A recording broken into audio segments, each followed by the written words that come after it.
Ramakrishna শরণম YouTube চ্যানেলে সকল রামকৃষ্ণ ভক্তমণ্ডলীকে স্বাগত। আজকের পাঠের বিষয়, সত্যিই কি মূর্তি পূজা হিন্দু ধর্মের একটি কুসংস্কার? এ প্রসঙ্গে স্বামীজি কি বলছেন? নমঃ শ্রীযতিরাজায় বিবেকানন্দ সুরে স্বচিত সুখস্বরূপায় স্বামী নেতা ভারিণে। আলোয়ারের মহারাজার দেওয়ান রামচন্দ্রজি লোকমুখে স্বামীজির প্রশংসা শুনে তাকে স্বগৃহে নিমন্ত্রণ করলেন। আলোয়ারের মহারাজা মঙ্গল সিংজি ইংরেজি শিক্ষার প্রভাবে পাশ্চাত্য ভাবাপন্ন হয়ে পড়েছিলেন।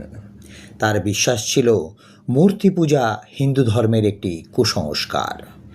রামচন্দ্রজি স্বামীজির শক্তি দেখে ভাবলেন, এই মহান সন্ন্যাসীর সংস্পর্শে এলে মহারাজার ভ্রম দূর হতে পারে।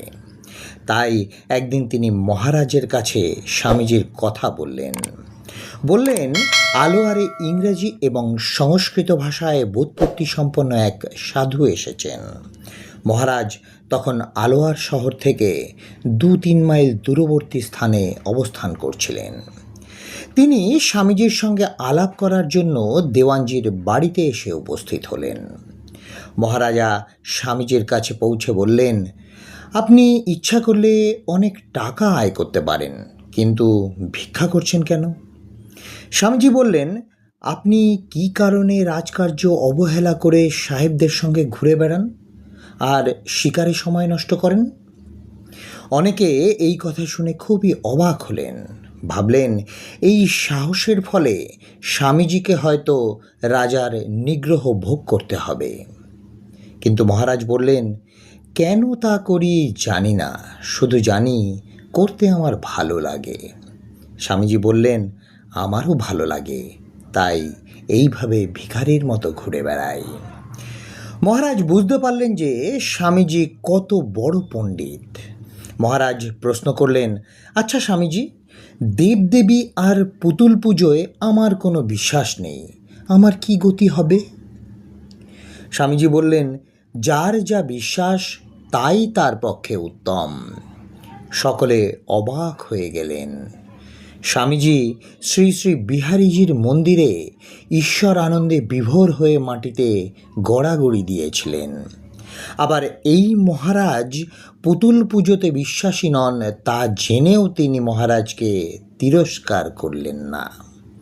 পরবর্তীকালে স্বামীজি অবশ্য মহারাজার ভ্রম দূর করেছিলেন।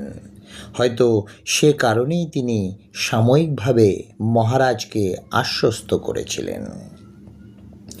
কিছুদিন পর মহারাজার দরবারে স্বামীজিকে আনা হলো। স্বামীজি সামনের দেওয়াল থেকে মহারাজার একটি আলোকচিত্র আনতে বললেন। দেওয়ানজিকে বললেন এই আলোকচিত্রের উপর থুতু ফেলতে। দেওয়ানজি ভয়ে এবং বিস্ময়ে অভিভূত হয়ে বলেছিলেন, আপনি এ কী বলছেন? এমন কাজ করা কি সাজে? স্বামীজি বললেন, কেন? এ তো মহারাজের আলোকচিত্র মাত্র, এতে তো মহারাজ সশরীরে নেই। কেউই এই কাজ করতে সাহসী হলো না দেখে স্বামীজি বললেন, দেখুন মহারাজ, আপনি স্বয়ং এই ফটোতে নেই, কিন্তু কেউ এতে থুতু ফেলতে পারছে না, কারণ এই ফটো দেখলেই আপনার স্মৃতি মনে জেগে ওঠে।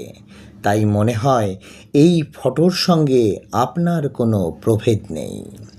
ঈশ্বরে যাদের ভক্তি ও বিশ্বাস আছে তাদের কাছে প্রতিমা একইভাবে প্রতীয়মান হয়। যারা প্রতিমা পুজো করেন তারা পাথর, মাটি বা ধাতু দ্রব্যের কোনো মূর্তিকে পুজো করেন না। তারা এই মূর্তিকে অবলম্বন করে ঈশ্বরের চিন্তা করে থাকেন। আমি নানা দেশে ভ্রমণ করেছি, কিন্তু কোথাও দেখিনি যে একজন প্রতিমা পুজো করছে, হে পাথর, হে মাটি, আমি তোমার পুজো করছি, তুমি আমার প্রতি প্রসন্ন হও। সকলেই ঈশ্বর জ্ঞানে সেই পাথর প্রতিমা বা মাটির প্রতিমাকে পুজো করে। উপস্থিত সকলে স্বামীজির কথা শুনে বুঝতে পারলেন যে স্বামীজি মহারাজের অবিশ্বাসবোধের পোষকতা করেননি। মহারাজও তাঁর সাহস এবং প্রত্যুৎপন্নমতিত্ব দেখে অবাক হলেন। বললেন, স্বামীজি, আমি অনেক মহাত্মা মানুষের সংস্পর্শে এসেছি, কিন্তু কেউই এমন স্পষ্টভাবে আমার মনের ভ্রম দূর করতে পারেনি। আপনার কৃপায় আমার জ্ঞান চক্ষু ফুটে উঠল। এই বলে তিনি স্বামীজির পদধূলি গ্রহণ করলেন। স্বামীজি বললেন, এক ভগবান সকলকে কৃপা করছেন, আপনি তাঁর কাছে কৃপা প্রার্থনা করুন, তিনি আপনার জীবন আরও সুন্দর করে তুলবেন। মহারাজার আদেশে রামচন্দ্রজি স্বামীজিকে সেখানে থাকতে বললেন।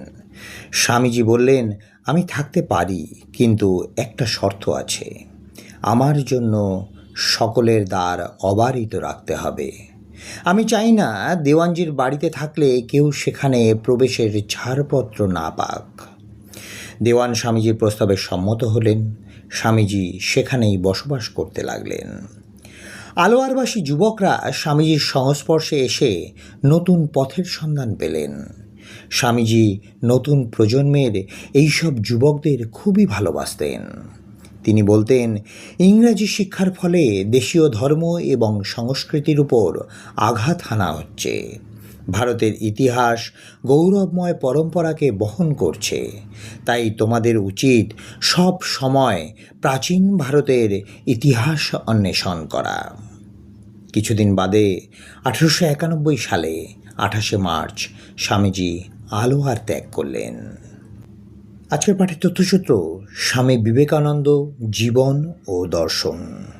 জয় স্বামী বিবেকানন্দ মহারাজ, জয় স্বামী বিবেকানন্দ মহারাজ, জয় স্বামী বিবেকানন্দ মহারাজ, জয় ঠাকুর রামকৃষ্ণ পরমহংসদেব, জয় মা শারদা।